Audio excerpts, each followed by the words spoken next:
se pasa toda la vida jugando a las escondidas. La libertad pasa por acá, no, pasa por allá, no. Rasca la cáscara, Rasca como guardafaros firmes, temblorosos. Guardafaros, un podcast sobre el Choncho Lazaroff, una producción de la Sala Lazaroff, realizada por Guilherme de Alencar Pinto y Soledad Castro Lazaroff. Albañil yo soy, también cantor, me voy y vengo el jueves si lo que canto duele. En este tercer capítulo de Guardafaros, nuestro asunto son las repeticiones en las composiciones de Jorge Lazaroff. Vamos a tener como invitados más adelante a Viviana Ruiz, a Diego Cotelo y a María Viola. Y vamos a empezar con una composición de Lazaroff en coautoría con Raúl Castro de 1983 de su disco 2, llamada Hay mar no más. Cayó sal,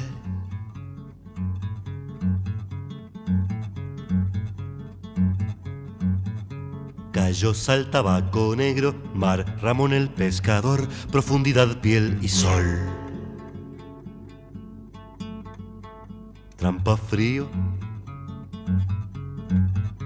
Trampa frío, manos mar, musgueando su condición, va Ramón, ahí va marrón.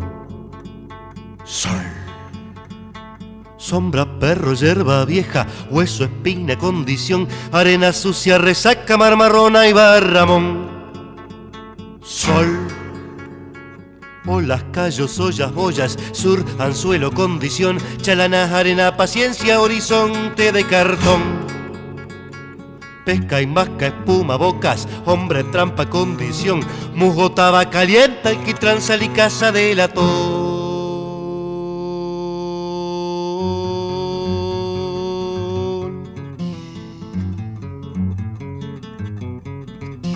Masca, casca, boca, espuma. Masca, pesca, espina, espuma. Masca, espuma, espina, boca. Masca, musgo, condición. Masca, musgo, condición. Hombre, musgo, pesca, redes. Hombre, trampa, redes, espuma. Hombre, espuma, pesca, musgo. Hombre, trampa, condición. Hombre, trampa, condición. Sombra, espuma, boca sucia. Sombra, trampa, condición. Sombra, espuma, boca sucia, pesca. Trampa, boca, condición. Sombra, espuma, boca sucia, pesca, redes. Boca, espina, condición. Sombra, espuma, boca sucia, pesca, red, mirada fija. Hombre, sombra, condición. Hombre, trampa, condición. Hombre, espina, condición. Hombre, espuma, condición. Casca, caracol, el alma, redes, remos, humedad, soles eternos antiguos, resaca, triste verdad. Ahí va Ramón, la chalana, proa, hacia su condición. Sol, perro, primus, caldera, lata, rota, rata, roca, mar, Ramón. Va. Casilla. Va. Casilla. Va. Casilla. Va. Casilla. Casilla vieja, dos primos, pequeño mar de latón. Alquitrán, ahí va Ramón. Ay, mar no más. Bueno, intuitivamente creo que todos reconocemos como una cosa repetitiva en la música de Lazaroff. Pero bueno, alguna observación, es decir, repetir todo repite. Es decir, uno escucha cualquier reggaetón o trap y cualquier música, cualquier canción tiene una tasa alta de repetición. O sea, es parte inherente de la lógica musical que hay cosas que se repiten. Pero simplemente hay en la obra de Lazaroff un énfasis especial en el aspecto repetitivo y que hacía parte de un clima cultural de su momento y de su contexto.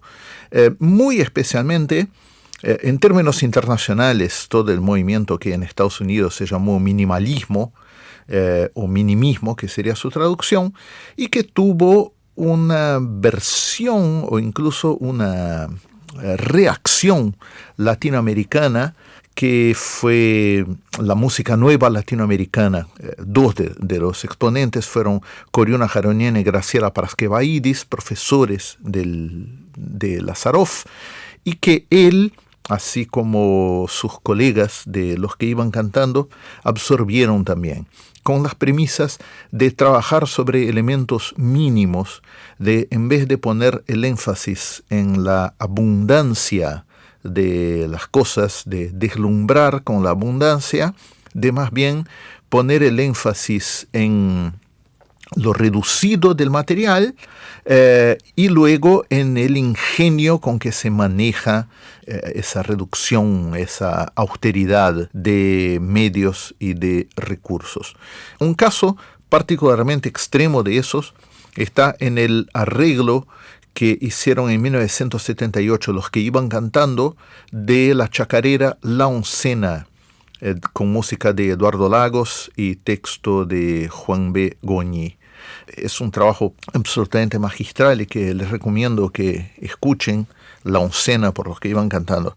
En este arreglo hay un interludio en que queda por un tiempo súper extenso, demasiado extenso, la base de chacarera tocada muy suave, sin alteración alguna, simplemente la repetición de lo mismo, hasta que de pronto es como si se reventara una compuerta, es como que se derrite, se desparrama más bien unos elementos musicales así que es como si hubieran estado comprimidos dentro de ese tramo de repetición.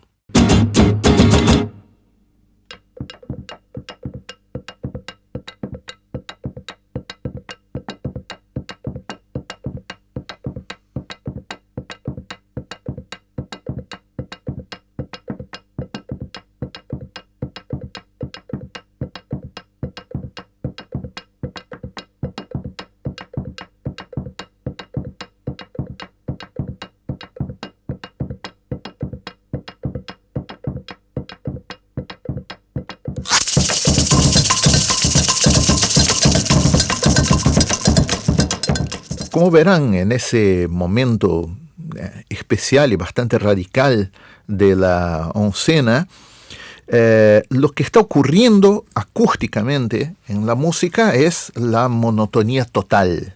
En todo caso, lo que ocurre de distinto ocurre a nivel del oyente, es decir, uno se impacienta, lo que va creciendo es esa impaciencia que los que iban previeron cuando estructuraron eso para que esa energía acumulada puramente subjetiva motivara esa descomposición de todo, como si se rompiera una barrera cuando termina ese momento.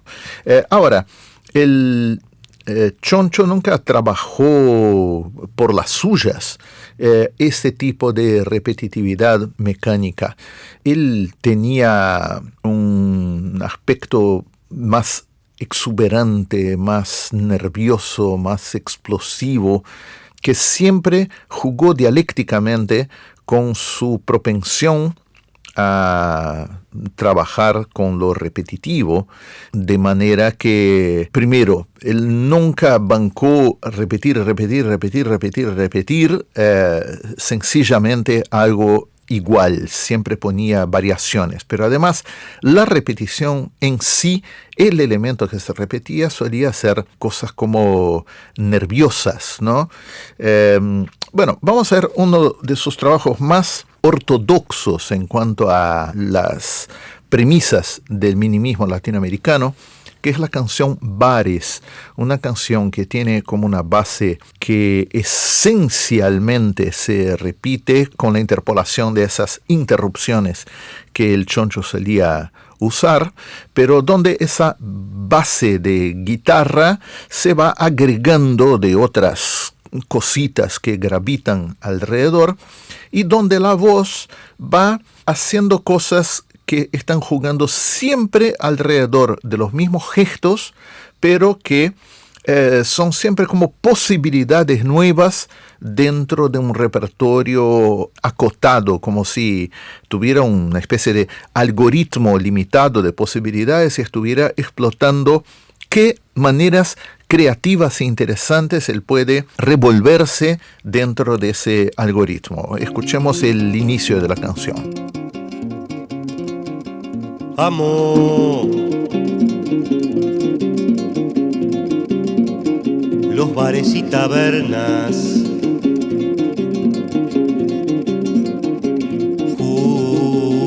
junto al mar,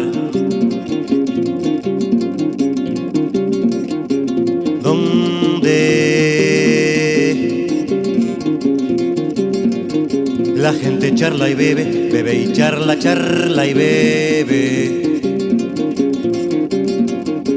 solo por beber y charlar.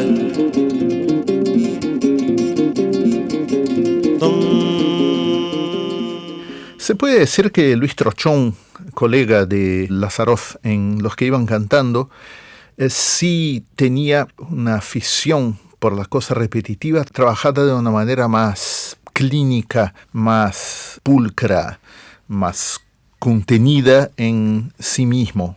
En lo del choncho, sin embargo, uno tiene siempre la sensación de que la repetición está jugando dialécticamente con otra cosa, como que están esas células, esos elementos que se repiten, pero hay algo como que quiere escapar, hay como una energía que está como aguantada ahí adentro, como si quisiera a cada momento transgredirla, fugarse o explotar a partir de ahí.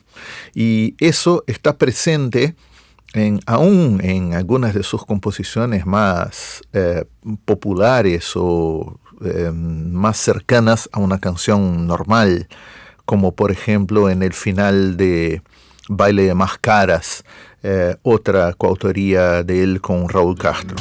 Rasca la cáscara, rasca la cáscara, rasca la cáscara, rasca la cáscara, rasca la cáscara, rasca la cáscara. Una cosa curiosa es que, muchas veces las células repetidas del choncho eran justamente células repetitivas, pero que contenían en ellas mismas la irregularidad. Es decir, estaban hechas como de pedacitos rítmicos de tamaños distintos. Un procedimiento que curiosamente uno de los nombres que tiene es de ritmo búlgaro y que siempre me pareció curioso que Lazaroff lo usara tanto, es decir, tendrá que ver con su ancestralidad, Lazaroff, su ancestralidad búlgara, no lo sabemos. Eso ya está presente incluso en bares donde él trabaja esa versión del 3-3-2 de Milonga, pero que lo trabaja quizá con inspiración de Piazzolla, una posible inspiración para el choncho para usar los ritmos búlgaros, en vez de ser ting, ding, ding, no, es ching, ching, ting, ting, ting, tum. Ley de probabilidades de 1983, otra coautoría con Raúl Castro, usa un ritmo búlgaro más complejo. En la introducción el ritmo aparece así.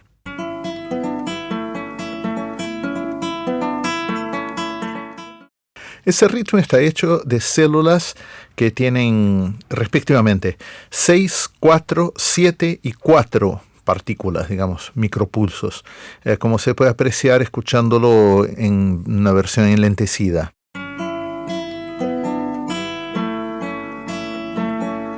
Un, 2, 3, 4, 5, 6, 1, 2, 3, 4, 1, 2, 3, 4, 5, 6, 7, 1, 2, 3, 4.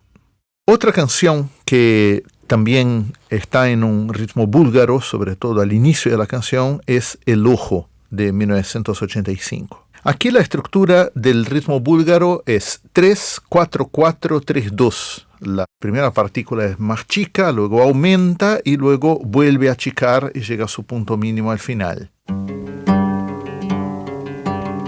2, 3, 1, 2, 3, 4, 1, 2, 3, 4, 1, 2, 3, 1, 2, mediano, grande, grande, mediano, chico. Bueno, le paso la pelota ahora a Soledad, que va a hablar sobre las repeticiones en las letras de Lázarov. Bueno, lo primero que quisiera decir es que a pesar de la procedencia norteamericana, del minimismo, como dice Guilherme, también en los poetas y en los lenguajes que elegía el Choncho para trabajar, había muchas veces posiciones de vanguardia con respecto al lenguaje y que están muy influenciadas por las vanguardias latinoamericanas y las formas en las que las vanguardias latinoamericanas procesaron y reconfiguraron las vanguardias europeas de inicios de siglo. En autores como Circe Maya, por ejemplo, o incluso en Mercedes Rein, esas actitudes se ven mucho, pero sobre todo en Hellman, que también fue un autor que el Choncho musicalizó. Su biblioteca estaba llena de estos autores que trabajaban la lengua en términos poéticos de maneras vanguardistas y en diálogo con Huidobro, con Nicanor Parra, con un montón de autores que él supo leer en su momento y que implicaban una actitud con respecto al lenguaje que tiene mucho que ver con la repetición, en el sentido de que la repetición llama la atención sobre el lenguaje. Llama la atención sobre el significante, es decir, si yo digo una palabra muchas veces, no digo el aljibe, el aljibe, el aljibe, el aljibe, el aljibe, el aljibe, el aljibe, empieza a perder el sentido la palabra y empieza a comportarse solamente como un signo, y empieza a perder, ¿no? el significado, empieza a verse que esa palabra tiene una sonoridad y que existe, tiene una materialidad más allá del significado, ¿no? Entonces, ese llamar la atención sobre el signo palabra, sobre el significante, se logra a partir de la repetición y es bien un gesto que procede de la vanguardia y que la vanguardia latinoamericana utilizó mucho.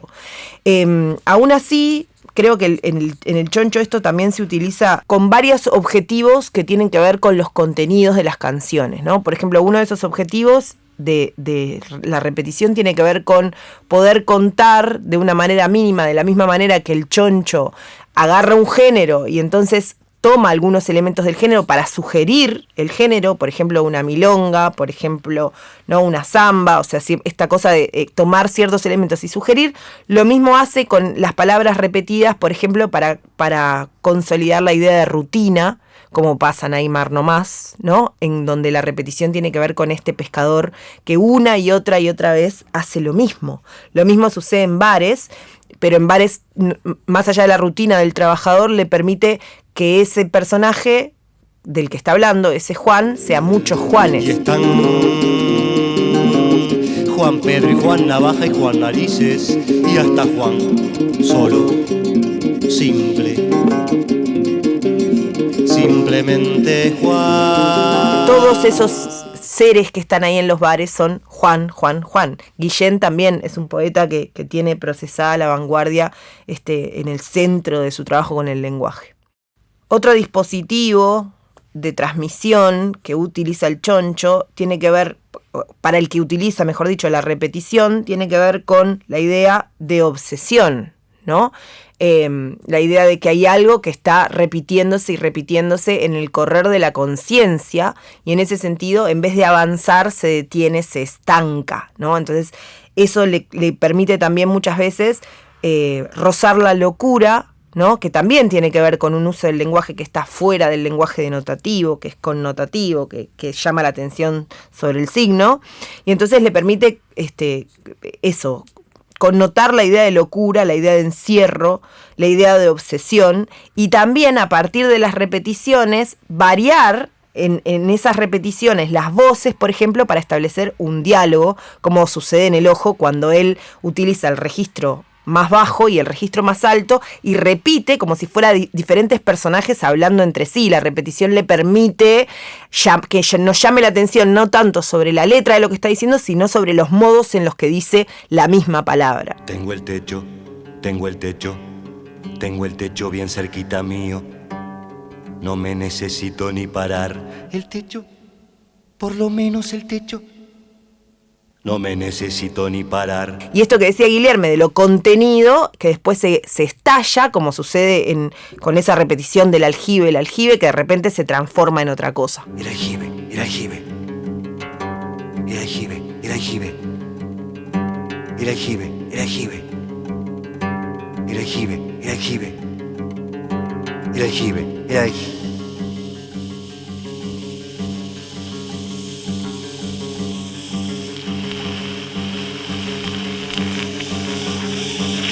El aljibe, el aljibe, el aljibe, el aljibe, el aljibe, el aljibe, el aljibe, el aljibe, el aljibe. Esa repetición que juega también con nuestra... nosotros nos enervamos, ¿no?, con el personaje, porque otra vez dice lo mismo, otra vez dice lo mismo, otra vez dice lo mismo, y esa forma de choque con quien está escuchando deriva en general en algo que no termina de ser aliviador, como el ejemplo de la oncena. No termina de ser aliviador, es como de alguna manera una forma de reinventar lo que ya está dicho o redecir lo que está dicho, ¿no? Y siempre dejarnos con esa sensación de que, bueno, de que ahí hay algo que está irresuelto, que no se puede avanzar, que está estancado y que trata de miles de maneras de salir para afuera, pero no lo logra. Creo que la canción El Ojo en ese sentido es como paradigmática, porque también trabaja con el motivo del círculo, del ojo, como era el círculo con respecto al encierro, que se ve en otros autores, ¿no? Por algo la película sobre la vida de Henry Engler se llama El Círculo, ¿no? Y también es un motivo clásico vinculado con la obsesión el encierro. Basta ver Vértigo de Hitchcock o Psicosis, la escena de la ducha, para ver lo que significa el círculo en términos justamente de encierro, de muerte, de estancamiento, de obsesión, de locura. Y para finalizar, además de, bueno, esta cosa de la insistencia, ¿no?, que también tiene un contenido político, pienso por ejemplo en la canción Ríos, en el estribillo de la canción Ríos, que cuando dice, pero usted, José Gervasio de Artigas, soñaba otra cosa, pero usted soñaba otra cosa, pero usted soñaba otra cosa, ¿no? Esta cosa de la insistencia en términos de generar contenidos políticos alrededor de un discurso que se repite y se repite porque nunca encuentra una escucha, nunca encuentra a alguien que lo escuche. Es como una emisión que sigue y que nos da la sensación de que es una queja que no tiene respuesta y que nadie escucha. Porque usted, José Gervasio de Artigas, soñaba otra cosa. Porque usted, José Gervasio de Artigas, soñaba otra cosa. Pero usted, José Gervasio de Artigas, soñaba otra cosa. Pero usted, José Gervasio de Artigas, soñaba otra cosa. Para finalizar, quisiera decir algo con respecto al ojo, también a la letra del ojo, que me parece muy importante, además del uso del cuerpo, de la metáfora del cuerpo y de las partes del cuerpo y de la fragmentación del cuerpo con todas las partes que aparecen ahí, y también esta cosa de usar la repetición para modificar un poquito, ¿no? Como cuando dice tío vivo, o como, ¿no?, cuando dice gorgojitos, ojitos, ¿no? Utilizar también la rima interna de la canción y las palabras para generar un tipo de unidad que es distinto, que es diferente a la unidad de una canción más clásica, ¿no?, o a la repetición clásica de una estructura. Esta idea de que la palabra repetida o repetida por partes también genera como una unidad semántica en la forma, ¿no?, a partir de la forma del lenguaje y del uso de las palabras en términos sonoros. Pero además de eso, El Ojo es una letra que, además de sus repeticiones, tiene una característica muy particular, que es que El Ojo es una canción que trabaja con un sentido que no está dicho en la canción, ¿no? Claramente hay una alusión, para quienes conocemos la historia, a la historia de los rehenes de la dictadura, de la vida de las personas que pasaron muchos años adentro de un pozo, de manera literal, y de cómo se sintieron esas personas. Pero para alguien que no conoce el contexto, eso no está ahí, no está dicho explícitamente. Entonces, me parece que es interesante pensar también cómo el Choncho, ya a la salida de la dictadura, ya cuando podía decirlo todo, cuando de hecho hay algunas otras canciones, sobre todo de los que iban cantando, en el final de los que iban cantando, o del mismo, ¿no?, en las que se dice todo de manera explícita, él acá elige no hacerlo, elige de alguna manera mantener la estética de ese momento en el que no se podía decir, que las cosas no se podían decir y había que sugerirlas, utiliza esa sugerencia para emparentar la estética que se vivía afuera del pozo con la de ese personaje que está adentro del pozo y que no puede decir dónde está, no puede decir lo que le está pasando, sino que necesita decirlo de otra manera o acercarse a la verdad de lo que le sucede de otra manera.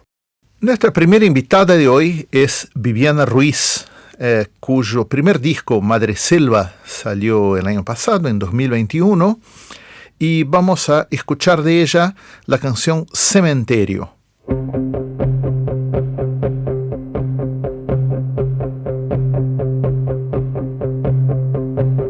Los hijos, los nietos, la prima, sobrino, vecino de al lado están llegando.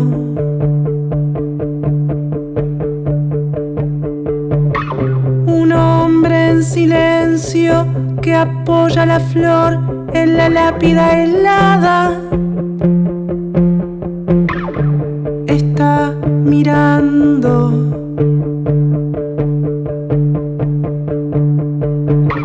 El cura del pueblo y aquella señora que es de la parroquia están hablando.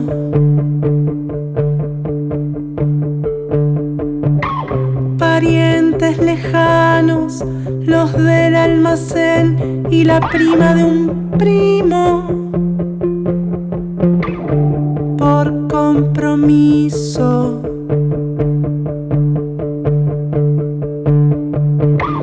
Algún veterano y aquel viejo amigo que va con la esposa, acostumbrándose. Los hijos, los nietos, la prima, sobrino, vecino de al lado están llegando.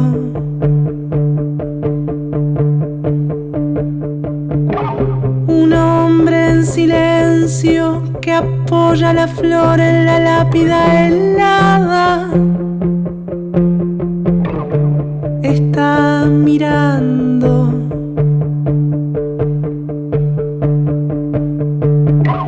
El cura del pueblo y aquella señora que es de la parroquia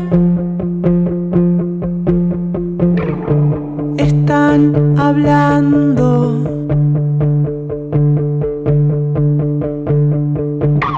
Parientes lejanos, los del almacén y la prima de un primo, por compromiso.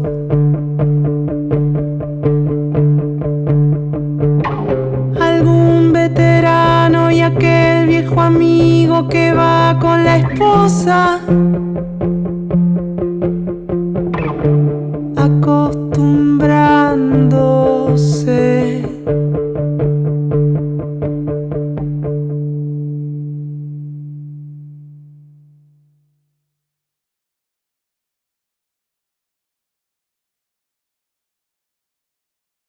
Bueno, Viviana, muchas gracias por estar acá, por compartir este podcast con nosotros. Gracias por la invitación, una alegría. Bueno, la primera pregunta que te quiero hacer es muy simple y es cómo llegó la música del Choncho a tu vida y qué sentiste cuando la escuchaste por primera vez, si te acordás de eso y qué te pasó. Puedo como construir un relato más como afectivo, que bueno, en mi casa se escuchó siempre mucha música uruguaya, pero el Choncho, los que iban cantando no estaba, o Mateo por ejemplo no estaba tanto dentro de lo que se escuchaba cotidianamente, más allá de que bueno, sabía quién era y todo esto. No sé si fue como en el 96, 97, Postdata, una revista sacó una colección de discos que fueron reediciones, que fue con Ayui, con el sello Ayui, y se editaron un montón de discos anteriores, digamos, del sello, y ahí se editó Enloquecidamente, el disco de los que iban cantando. Fue la primera vez que escuché un disco de los que iban cantando, pero además Bueno, yo era adolescente, liceal en ese momento. En mi casa, bueno, yo vivía con mi madre, mi padre en ese momento. Hacíamos todavía como algún viaje en auto en ese momento, y muchas veces sonaba música en el auto. Y a mi viejo especialmente, ese disco, escuchábamos mucho. La canción del Perico Alcazotro les gustaba especialmente, que es la canción que canta el Choncho en ese disco, que es de Higinio Mena. Y la ponía y la volvía a poner y la volvía a poner. A mí también me encantaba, pero también afectivamente me conectó me conecta hoy con ese recuerdo, y que me pasa hasta hoy, que la escucho y la pongo de nuevo, ¿no? Como hay algo ahí como muy profundo.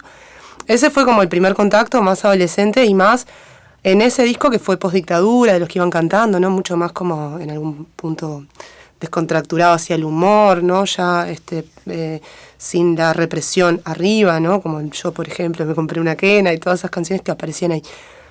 Después, un poco después, 18, 19 años, yo estudié con Rubén Olivera, allá yo me crié en Ciudad de la Costa, y Rubén se había ido a vivir allá y empecé a ir a clases con él, y él, bueno, como parte de su actividad docente, a todas las personas que pasábamos por ahí, nos prestaba discos, era todavía la época del CD, ¿no? Entonces nos prestaba discos para que escucháramos, y la siguiente clase se lo devolviéramos con algún comentario, y siempre era como, bueno, que vaya más allá de me gustó o no me gustó, ¿no? También para construir esto de la escucha atenta y la reflexión en torno a la música. Y uno de los discos que me prestó fue 2, Albañil y 2, esa reedición que se hizo, yo no me acuerdo exactamente en qué año, pero fue por esa época.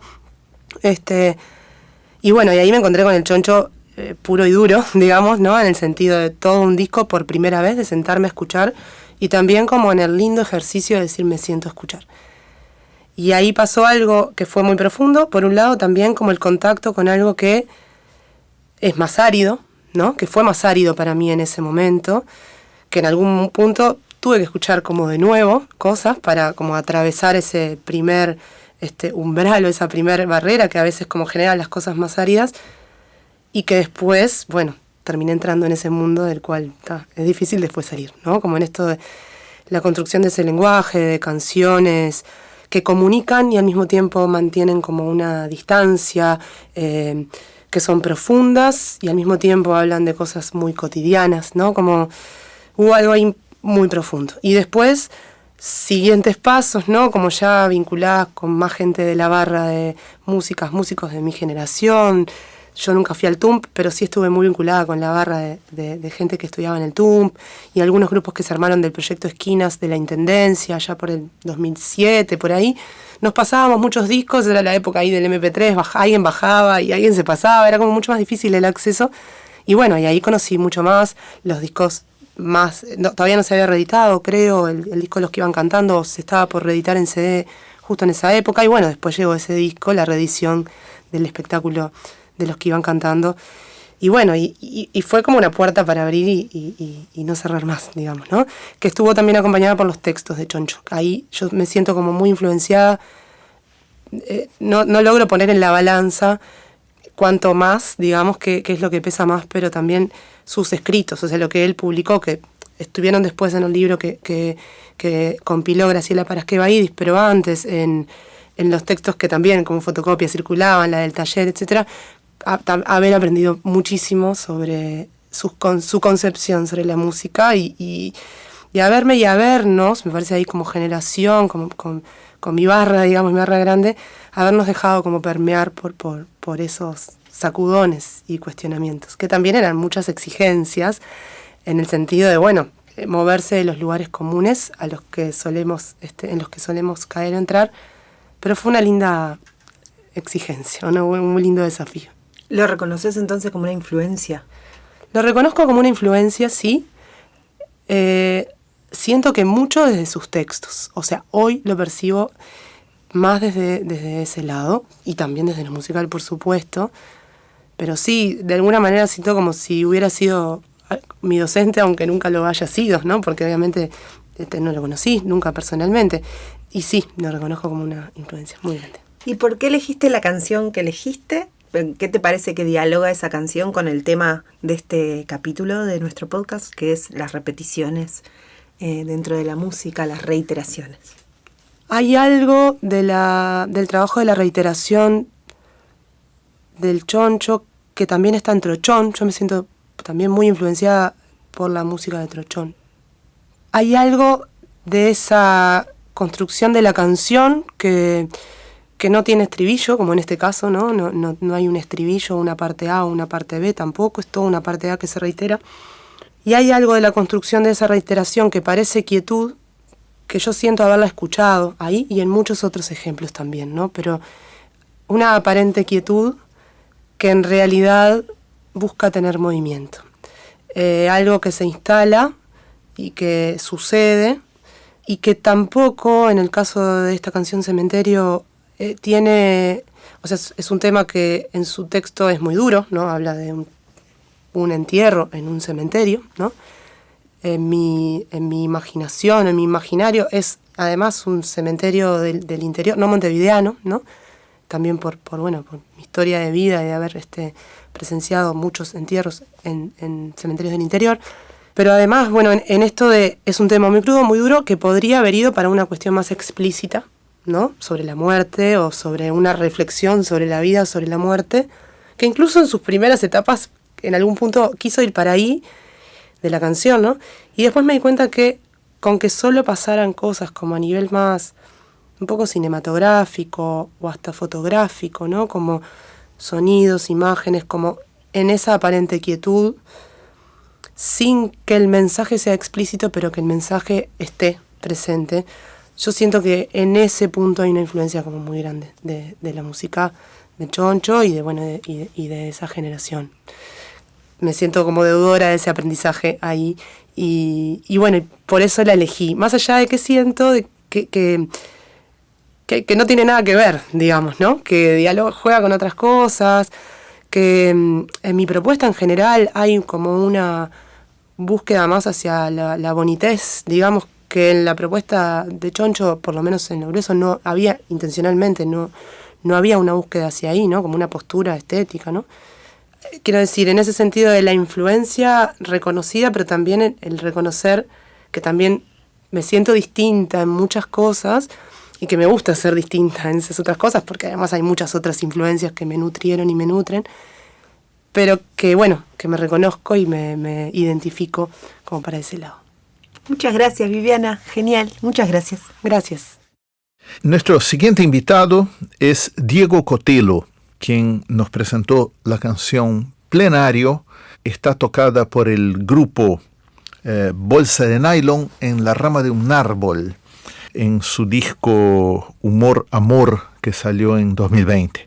El grupo Bolsa de Nylon está integrado por Inés Agosto, Emiliano Pereira, Manuel Villagrán, Juan Chilindrón, Juan Macayota y el propio Diego Cotelo, autor del tema.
Niki, acá muteame las pailas.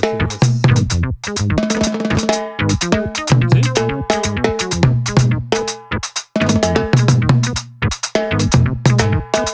Vamos. 2, 3 y...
Bueno, Diego, gracias por estar acá.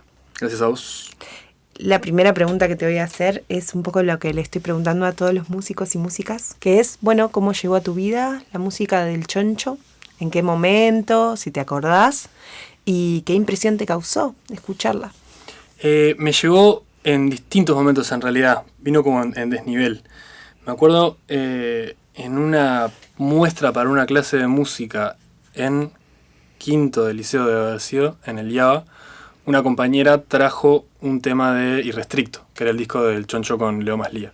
Yo en ese momento ya tenía re claro quién era Leo Maslía, lo había leído, escuchado, ya para mí él era como un personaje fuerte. Y el Choncho en ese momento quedó en mi registro como el que respondía y tenía una voz más así, que yo le identificaba como así, Uruguay, vieja escuela. Y en ese momento me quedó una imagen muy vaga de él. O sea, años después lo volví a escuchar y me obsesioné con ese disco. Y era un disco de El Choncho y Maslía. Pero en ese momento fue como, bueno, el otro que está en ese disco de Leo Maslía en vivo, que está tan bueno. Un par de años después empezaron a aparecer más los nombres de Trochón y de Lazaroff, en referencia a los que iban cantando, pero más en conversaciones con colegas, no siempre músicos o actores o actrices. Y terminé llegando a ellos de una manera re rara, que es que yo estaba viviendo en Argentina y muy colgado con lo que estaban haciendo en ese momento, con el folclore, toda la barra de Aca Seca, Puente Celeste, Edgardo Cardoso, esa como segunda o tercera revisitación del folclore argentino que había en Buenos Aires. Estaba colgado escuchando eso, yendo a conciertos, sacando eso. Me empecé a preguntar qué podía haber parecido en Uruguay en ese momento. La respuesta real era nada, o sea, no había nadie haciendo eso, lo que estaban haciendo ellos, pero de repente dije, pero estaban estos que eran los que iban cantando, que tenía como una noción vaga de que se metían con el folclore y lo revisitaban de una manera medio citadina. Y medio que al mismo tiempo salió el libro de Guilherme, entonces ahí, o sea, venía como de 4 o 5 años de como referencias muy vagas, y ahí de repente entré en un torbellino de 2 años de leer todo el libro en círculo y volverlo a leer y empezar a escuchar los discos uno por uno con los análisis. Me acuerdo que en ese momento el libro levantaba como la polvareda de si no era muy denso o tenía demasiada información. Yo estaba en la barra de los que estaba leyendo y releyendo constantemente, entonces yo estaba chocho. Empecé a buscar por la mía los distintos artículos que estaban citados en el libro. Primero los recopilé yo y al poco tiempo salieron en un libro. Que fue como que me ganaron de mano así, o sea, yo no tenía intención de que fuera un libro, pero fue gracioso porque cuando salió lo compré como diciendo a ver qué me falta y ya los había leído todos. Y a partir de ahí sí quedó como una figura súper de peso, de repente quedó como para el otro lado. Y desde entonces, esto lo venía pensando desde que me dijeron vos y Guilherme para participar acá, me he relacionado como con esa figura y con esa influencia de maneras muy variadas y cíclicas. O sea, porque a priori podríamos pensar influencia como tomo elementos de lo que hace este artista y de alguna manera los incorporo a mi estética o al trabajo que esté haciendo. Pero también en mi caso, con mucha gente, y con él es el caso, dependiendo del momento de mi vida, ha sido no tomo este elemento porque ya se gastó adentro mío y no me gusta tanto. Directamente no estoy de acuerdo y quiero hacer otra cosa. Al par de años estoy re de acuerdo y estoy para hacer esto. Entonces ha sido referencia como de una manera, de maneras muy amplias. Pero siempre está ahí como es como si yo fuera satélite de muchos soles y él fuera uno. Entonces es un caos ahí en el que siempre está lejos o cerca.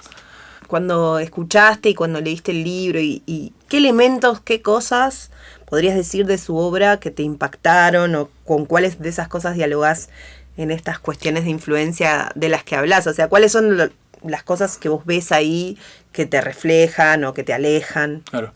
Bueno, impacto es una buena palabra porque el primer encuentro fue de impacto absoluto.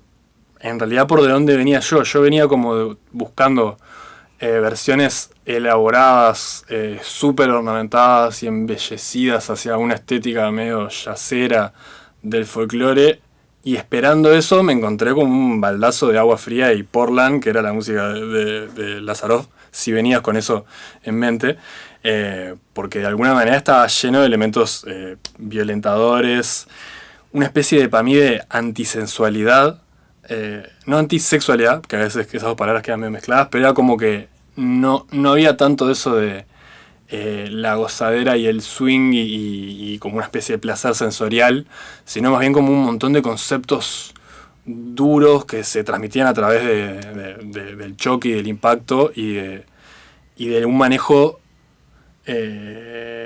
astuto y a veces medio macabro de las expectativas. Y ese elemento en particular al principio me choqueó. Y después, desde entonces hasta ahora, voy pasando por épocas en las que me siento muy identificado con eso y lo aplico un poco. Y eso en general deviene en una temporada en la que voy viendo la reacción que tiene el público con eso, ya sea en un disco que sacaste o en un toque que haces.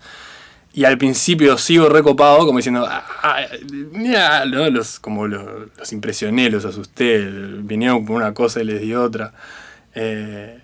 Y después, tanto la devolución que se me da como la sensación que tengo a mí se va como agotando de eso. Y necesito como una temporada equilibradora de eso, que sea como, bueno, estamos acá, está todo bien, vamos a disfrutar y pasar bien, no voy a interpelar tanto tipo cada momento y cada cosa. Entonces el resultado interno es como medio interesante, porque por momentos te sentís como alineado con ciertos principios rupturistas o al menos reformuladores, que están buenísimos de él. Y después por momentos ves cómo eso puede ser agotador y tenés ganas como de vos mismo como emisor y de ver en el receptor algo un poco más de encuentro, de disfrute, de comunión. Y bueno, después lo otro que siempre me atrajo pila y que está mucho, o al menos yo lo identificaba pila en el ¿Faltan gatos es? ¿O Tan gatos? Gatos. En Tan gatos, y en el que vino después, era esta relación entre la métrica rítmica y el texto, y esta cosa medio casi murguera, que él después también en algunos lugares le aplica, de ampararse un poco en textos que no tienen estructuras pares para hacer rítmicas que no sean pares. Eso a mí me ha interesado con letra y sin letra, y como que el vehículo de hacerlo a través de la letra me pareció siempre muy interesante, y sin letra también. Y después esto de hacer como una especie de laboratorio de algún ritmo autóctono, o folclórico, o citadino, o como se le llame. Y ser como bastante explícito en el hecho de que en realidad es como una manipulación y un experimento. Como que hace mucho tiempo que sí hay algo que abandoné bastante, que fue como la idea de hacer algún estilo folclórico en su forma tradicional, algún estilo, hasta cualquier cosa, rock, blues, no sé qué.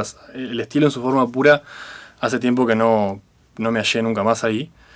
Y me he hallado siempre mucho más en decir como tomo esto como vehículo, porque como vehículo es súper valioso, porque la gente conecta rápido con el vehículo. Entonces en vez de hacer algo enteramente nuevo y sin forma y sin ninguna referencia que deje al escucha totalmente en banda y a los 10 minutos agotado, acá es como, bueno, de hecho el tema que te traje empieza como una plena, entonces como que arranque y decís, está, una plena, estamos bien.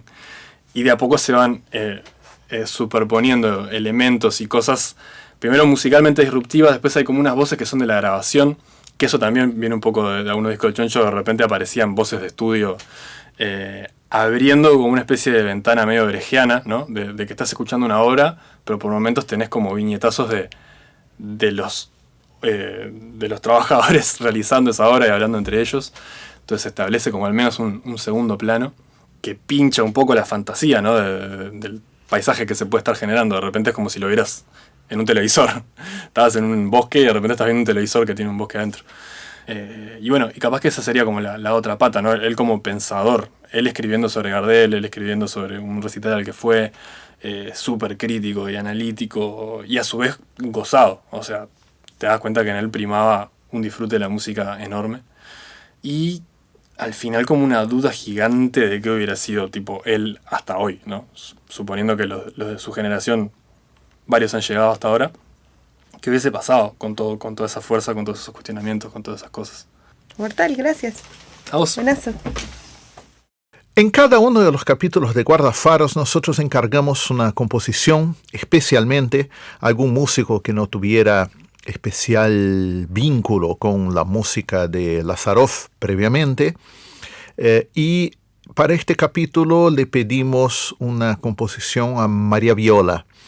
Le pasamos los insumos de algunos temas vinculados al asunto repeticiones y ella nos presentó la canción Volcán.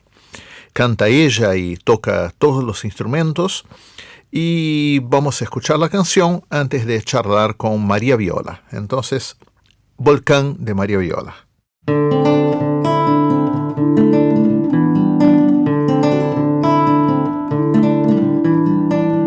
Las manos trepan volcanes, volcán, volcar, de suelo nítidos. Las manos trepan volcanes, volcán, volcar, de suelo nítidos.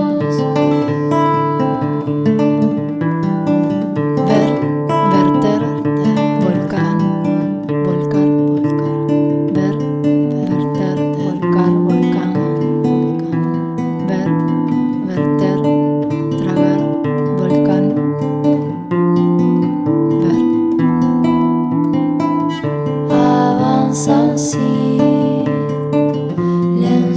rabiosos, hay marcas que no se van fácil, se hace de noche y de a poco te recostás.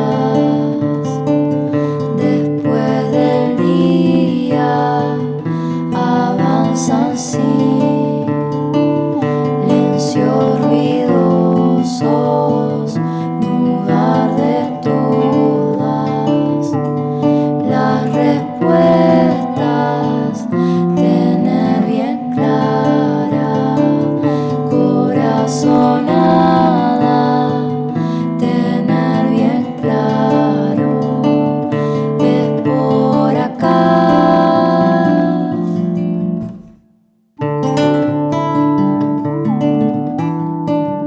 Las manos trepan volcanes, volcán, volcar, de suelos nítidos.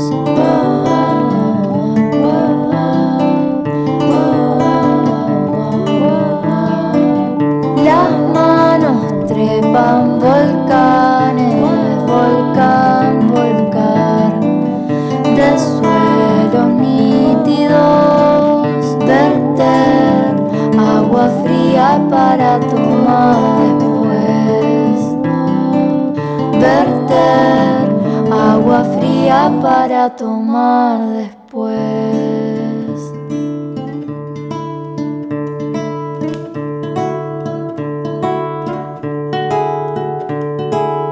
Avanzan silencios como caravana de interdepartamentales rabiosos. Hay espinas dorsales onduladas, recostadas unas contra otras. Hay olor a la panadería de al lado. Se hace de noche y un foco ilumina. La sombra y la luz dividen la calle en dos bandos opuestos. Hace un rato pasó el 149 para el otro lado. Eso siempre da ilusión a las personas que esperan.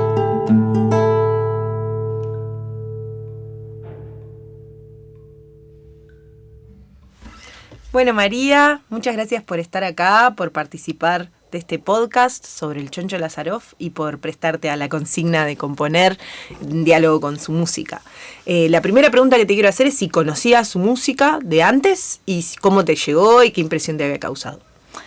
Bueno, conocía su música, por distintos lados me había llegado, pero la verdad que como esta consigna fue una oportunidad para mí re linda de poder meterme como más en profundidad y decir, a ver, darme tiempo, el espacio, porque sí había llegado como a escuchar distintas cosas, pero nunca me había metido muy profundo. Bueno, aparte a partir de una consigna, entonces como que también ya se marca algo y está re bueno, para poder enfocar, porque claro, a veces la obra de alguien es tan grande que, viste, como que no sabes bien cómo abarcarla.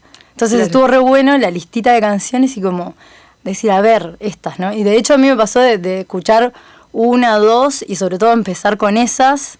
Y bueno, algunas que obviamente las escuché todas, pero como que eso ya era mucha información, ¿viste? Como que estuvo buenísimo en eso, como poder poner una lupa. Todavía digo, me encantaría poder escuchar todo porque no he escuchado todo lo que él hizo, ¿viste? Claro, a veces las restricciones sirven para crear también, ¿no? Es como para crear un marco. Y en tu caso era el tema de las repeticiones, ¿no? ¿Qué impresión te causó eso en la música que escuchaste? ¿Qué podrías decir? ¿Qué encontraste ahí? ¿O cómo pensás vos que las repeticiones funcionan en esa música? Y nada, y en este caso, primero observar qué tipo de repeticiones hace, porque hay infinitas maneras de repetir y él, bueno, repite de formas diferentes, también a distintas escalas, ¿no? A veces repite en lo micro y a veces repite más en algo más grande.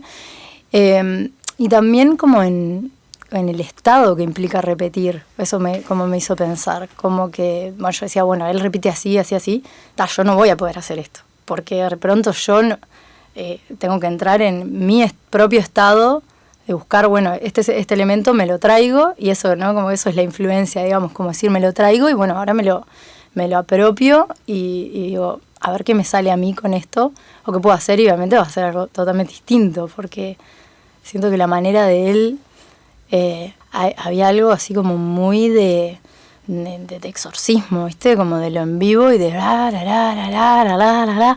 y era re bueno. Yo creo que no pude llegar como a eso, ¿viste? Siento que ahí es como más capaz, no sé, o más tiempo o algo, eso, en vivo creo como, no sé por qué a mí sus músicas me dan algo muy en vivo, de lo improvisado también, ¿no? Como en la música que hice, por ejemplo, si capaz que alguien la escucha y dice, bueno, pero esto no está tan repetido, por ejemplo.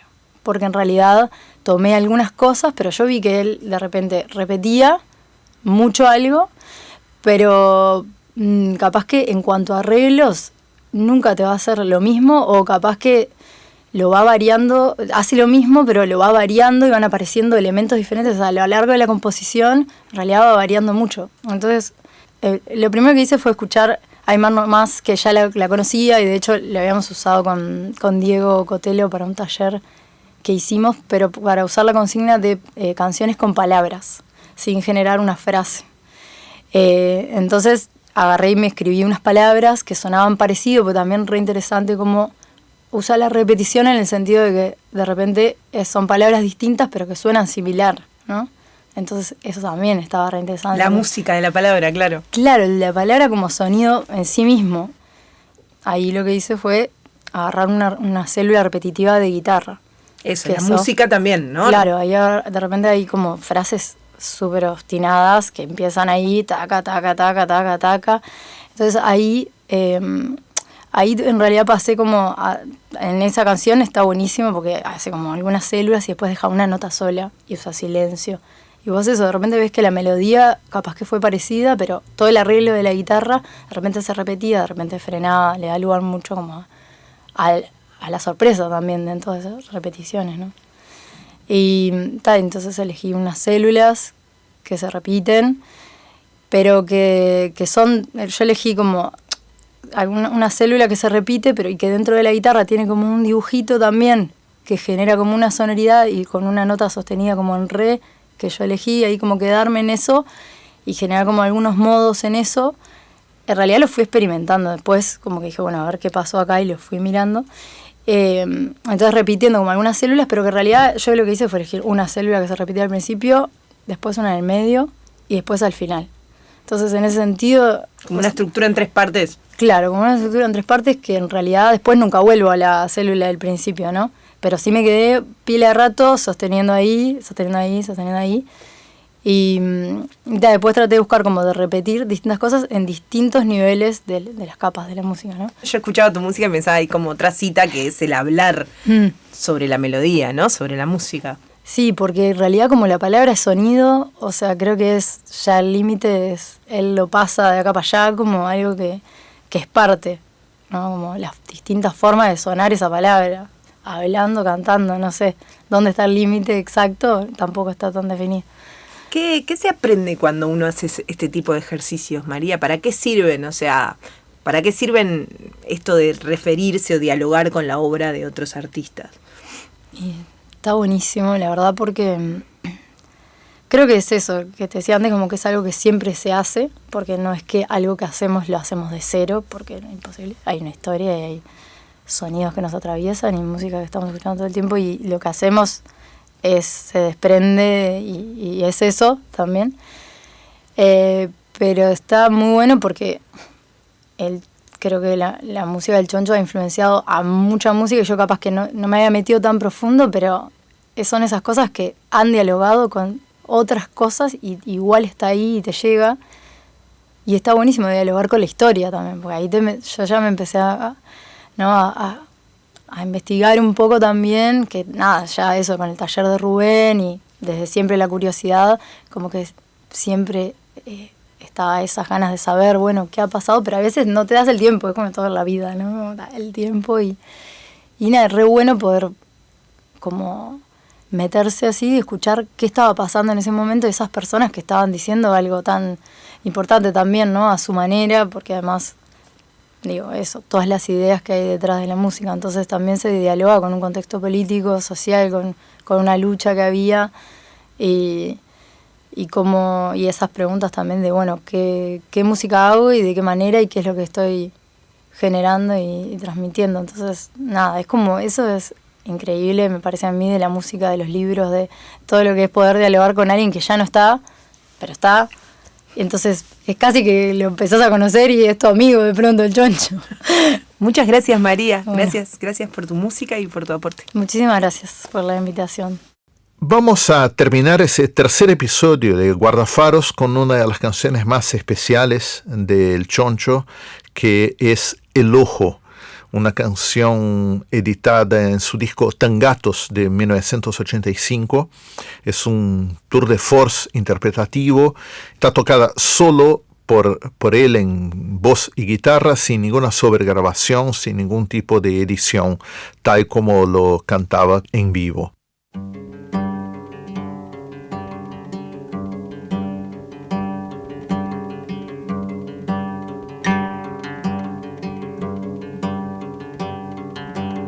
Tengo el techo, tengo el techo, tengo el techo bien cerquita mío. No me necesito ni parar. El techo, por lo menos el techo. No me necesito ni parar. No puedo. El techo, el techo. Hoy domino tantas cosas. ¿Quién lo iba a imaginar? Pasear desnudo en pleno julio. Mi techo, pozo, Julio. Estoy en el pozo, ojo, girando en el techo, girando en el pozo.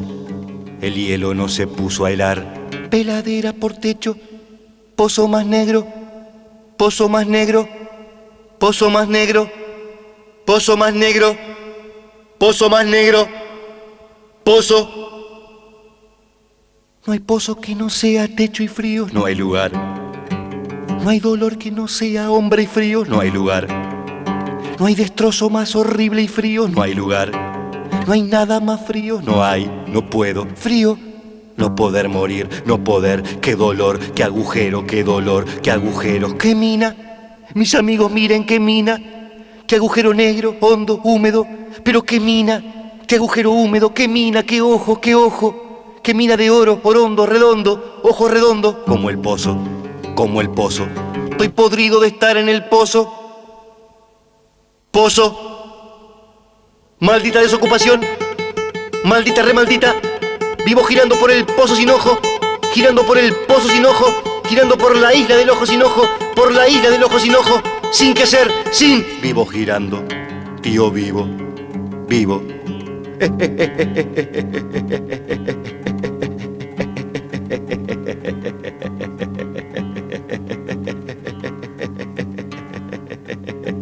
Mente sin, voluntad sin, vaga por las calles, sin, vagamente sin, buscando sin, ocupación sin, por las calles. Calles, cállese, callos, callado, callera, silencio.